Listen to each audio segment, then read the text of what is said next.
Assalamualaikum warahmatullahi wabarakatuh. Ayah Waalaikumsalam Guru, warahmatullahi wabarakatuh. terima kasih sudah menerima kita ya. Teman-teman semuanya, malam hari ini kita akan ngobrol dengan guru kita semua, Ayah Guru Saiful Karim.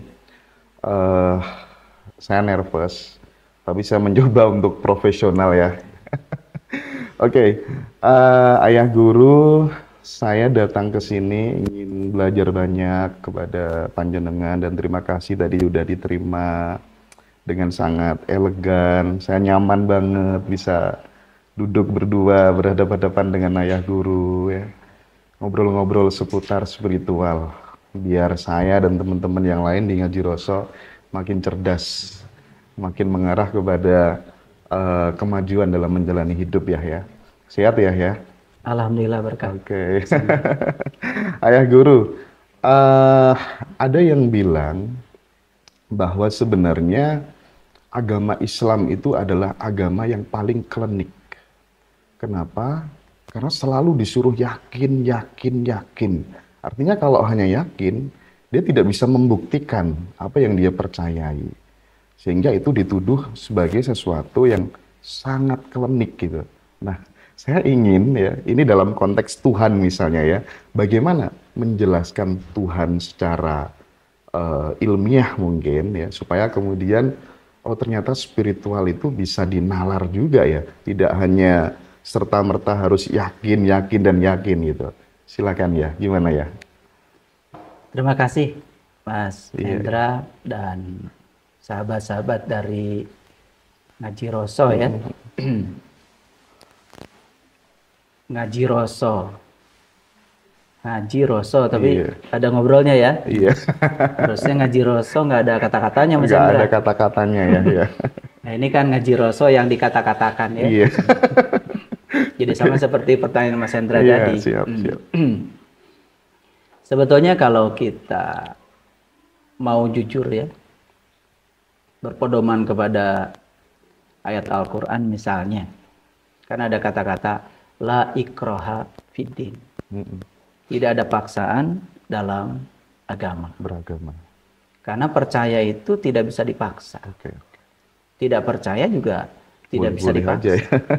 Jadi artinya percaya tidak bisa dipaksa, tidak percaya juga tidak bisa dipaksa.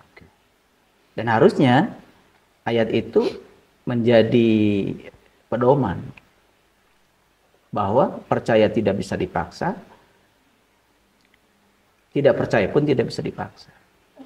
Artinya percaya dan tidak percaya itu kan sesuatu yang alamiah, sesuatu yang tidak bisa direkayasa. Oke. Itu sebabnya kalau kita merujuk kepada kata-kata Nabi Muhammad sendiri, beliau sendiri mengatakan al-iman tasdikun bil qalbi. Iman itu kan pembenaran oleh qalbu.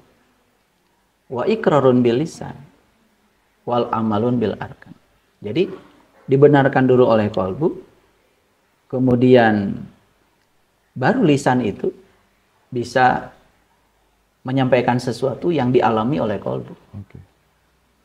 Wal amalun bil arkan, itu yang kemudian akan terimplementasi dalam kehidupan.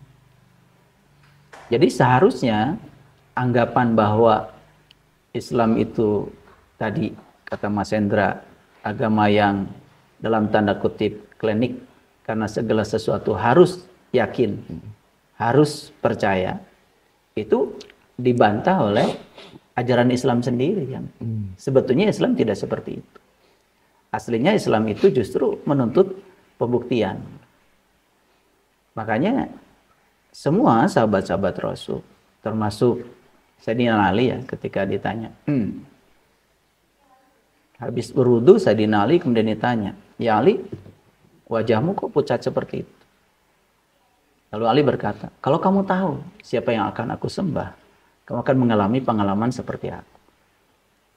Lalu ada seorang sahabat bertanya, apakah engkau melihat Tuhan? Aku tidak mau menyembah Tuhan yang tidak bisa aku lihat. Jadi aku hanya ingin menyembah Tuhan yang bisa aku lihat. Sehingga itu pernyataan itu bisa diekstrapolasi lebih jauh. Kita kan disuruh untuk mengingat. Dan mengingat itu kan tidak mungkin bisa terjadi kalau tidak dilalui dengan proses melihat. Iya, iya. Sedangkan di Quran sendiri kalau kita mau ngaji lebih dalam, itu para nabi, para rasul itu menyatakan bahwa mereka itu melihat. Dan gara-gara melihat bisa mengingat. Dan tidak mungkin kita bisa mengingat sesuatu yang tidak bisa dilihat. Karena kita tidak mungkin bisa mengingat sesuatu yang kita tidak tahu. Oke, oke. Itu sebabnya Nabi Muhammad sendiri sebetulnya udah ngasih isyarat. Awalnya beragama itu adalah mengenal Tuhan. Nah, proses pengenalan Tuhan tentu saja tidak bisa mengikuti pertanyaan Mas Hendra tadi. Bagaimana menjelaskan Tuhan secara ilmiah tadi pertanyaan Mas Hendra? Kalau ada orang yang menjelaskan Tuhan, yang dia jelaskan pasti bukan Tuhan. Konsep. Konsep tentang Tuhan. Konsep tentang Tuhan.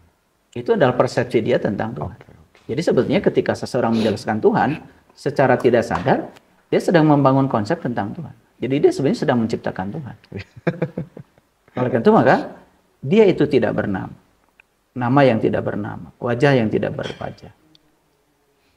Dia sendiri tidak bisa dijelaskan, tidak bisa diterangkan. Tetapi dia dapat ditemui, dapat dirasakan. Oke. Bagi mereka yang tahu ilmunya, yang tahu caranya. Oh. Jadi kalau kita kembali kepada kitahnya agama Islam yang sejati, seharusnya anggapan bahwa agama ini adalah klinik seperti pertanyaan oleh Mas Hendra tadi, harusnya terpatahkan Oke, oleh oke. ajaran Islam itu sendiri. Oke, oke, oke. Siap ya.